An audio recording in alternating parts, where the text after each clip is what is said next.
The Seattle Seahawks pass rush reclaimed some of their early season dominance in the game against the Chicago Bears.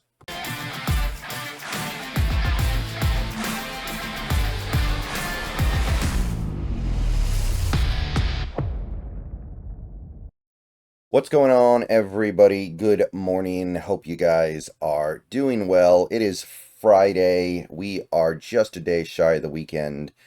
Obviously, it's going to be a weekend with a lower stakes Seahawks game, and a lot of people have already kind of mentally checked out.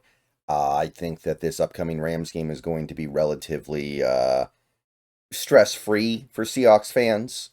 So with stress-free comes a certain level of detachment, and it's totally understandable. But the show goes on, and even though the Seahawks are currently eliminated from the postseason, they cannot make it. Nothing can really happen to change that. We continue to go through our numbers and try to understand what went wrong and what maybe went right. So we're going to go ahead with the Pass Rush Friday, and I'll tell you, this is a pretty good week for Pass Rush Friday. Game number 16 was one of the best games all year for the pass rush. All things considered, probably the best. And obviously it came against a Bears team with an offense that is not particularly good. In fact, you might even call them bad. Maybe you'll even call them really bad. But they don't give out games like that for free. And we've seen this Seahawks team not have nearly as much success in games earlier this year against offenses about as bad as this. So there's going to be a lot to talk about in this video that's positive. I know it seems like it's in service of not very much, but at the end of the day, all you can do is play your games, do the best that you can, win as many games as you can, and I mean, the defense was the driving force behind us winning that game last week, period. It wasn't it wasn't what we were necessarily looking for from that game overall, but defensively, you can't play much better than that. So let's go ahead and take a look at the numbers here, starting with the defensive line. And I mean, I don't think I'm going to surprise anybody when I say this, but Leonard Williams was back to his dominant self. He had 4 quarterback pressures according to PFR in this game, which is really good from PFR. The only game he had more this season was actually week 2 against New England, and he's had 4 only in 2 other games this year. So really good. He threw in 2 sacks to go with those pressures, by the way, and just generally was very dominant, and you can see how good a season he's having, man. I wasn't expecting this. I thought he was going to be good, maybe even really good. I did not think he was going to be maybe the best interior defensive lineman in the NFL with Dexter Lawrence getting hurt, but he really may have been. He has been a special player. So he was dominant. Byron Murphy picked up a pressure, which, I mean, that doesn't sound like much, but those pressures do not come easy for him this year. He's only got 5 now. So, especially with him probably missing this last game, that's probably where it ends. So, him picking up a pressure is certainly something worthy of note. And Jarran Reed closes out what looks like is going to be a really impressive season. Well, not looks like, it is an impressive season. And it proves that he still belongs in this league and maybe even belongs with the Seahawks next year. So, he's been real good. He's been very productive. And he's part of the solution here.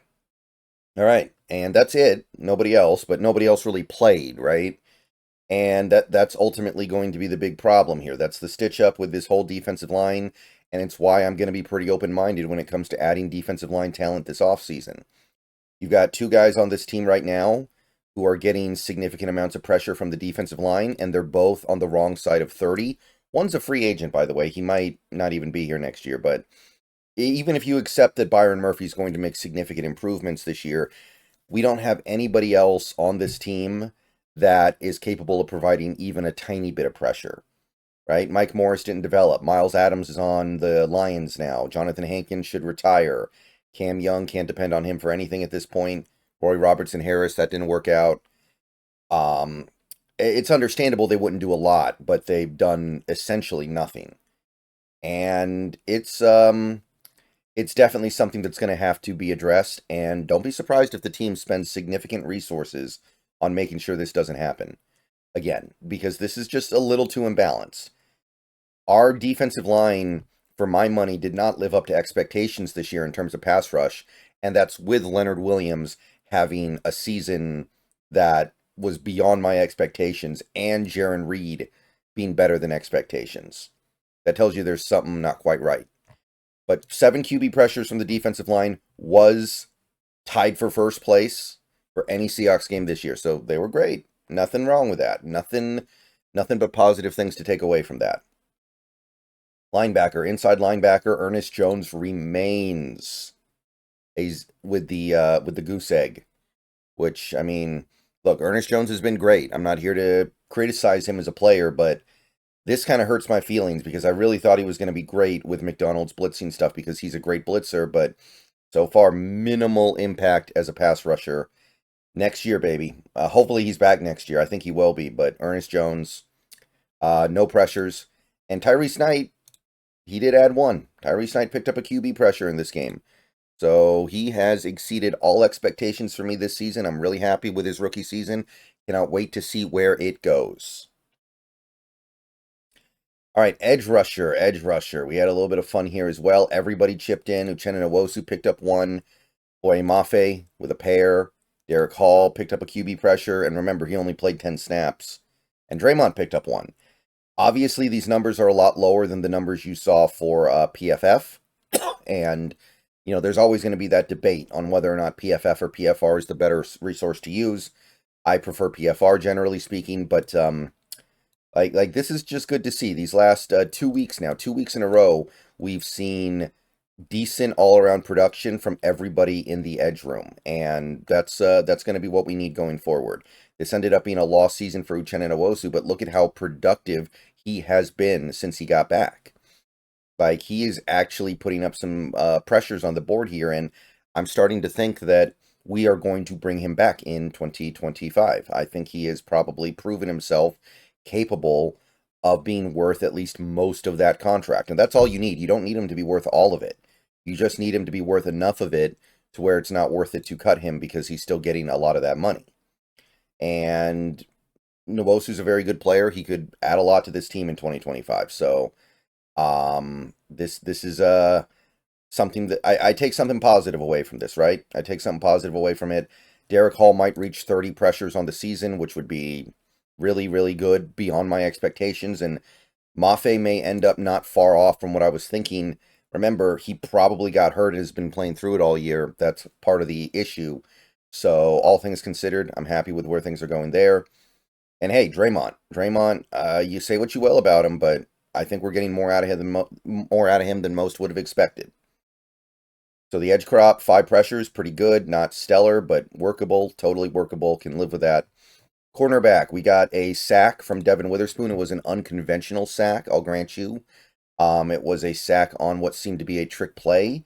So it's not a, straight up sack, but I say he deserves the props for it, so I'm giving him the props for it. That gives him 7 on the season. So you look at it, it's going to be about as good as you could have hoped, right? Like, we know Devin Witherspoon, one of his great talents is his blitzing. But I think we also knew that McDonald wouldn't be able to implement everything that he wanted to implement in year one, especially early in the year when the defense was so bad on early downs. But you take a look at the last basically 7 games here, he's got 5 quarterback pressures. So if this parlays over into 2025, we've got something pretty darn special here. I'm excited for it, like what I see. That part of this is coming together, and it excites me for 2025. Nothing else for any of the cornerbacks, not much to say. Safety, though, we had our most productive day of the season, rushing the passer from the safety spot. Rayshon picked up a sack, and Kobe Bryant had the game-sealing pressure, basically. So both those guys got up to 2 pressures on the year, and we didn't do as much safety stuff this year as I thought. You'll notice that Julian Love didn't get any quarterback pressures this year, which is surprising to me. I thought Love would be a guy that would get sent on a decent amount of blitzes to where he'd have a few.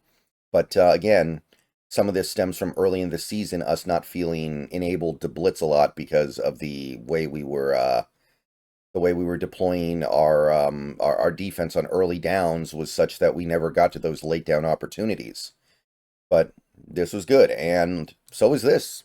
16 quarterback pressures. 16 quarterback pressures, that equals our season high from New England. So it took a long time for us to achieve those high numbers again. Like you can take a look at these pressure numbers and you can just be like, you see where the lull hits to where 10 was considered like a stretch goal. And that's what needs to be repaired next year in part.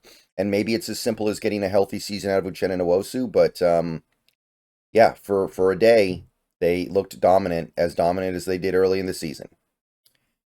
So you look at it, obviously, we're not getting anywhere close to 200 pressures on the season. Now, I don't think 200 was a realistic possibility. Remember, this list includes a decent chunk of players that are not even on the team anymore.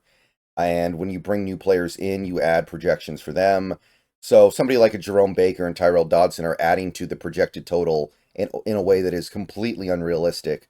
Same for a guy like, even a guy like Mike Morris, who got completely scrapped as the season went on. Nwosu's obviously the big one because he missed most of the season. But if we have a good game against the Rams on Sunday, and I understand they'll probably be playing backups, it's not the most meaningful good game, you could get up to about 10 pressures per game on average for the season, which is not bad at all. I would happily live with that. Now, can I live with us having some of these really lackluster games like 3 pressures against San Fran at home, or 0 pressures against the Bills, or even like 6? And this was the second Niners game, I think. So the Niners don't even have a great offensive line. So you had 9 combined pressures in 2 total games against them. That's not okay. So there's some stuff that needs to be worked on here, but the overall body of work is not super discouraging right now. All right, I'm out of here. I'll see you guys later today. More videos coming. Go Hawks. It's the last Blue Friday of the season. Make it a good one.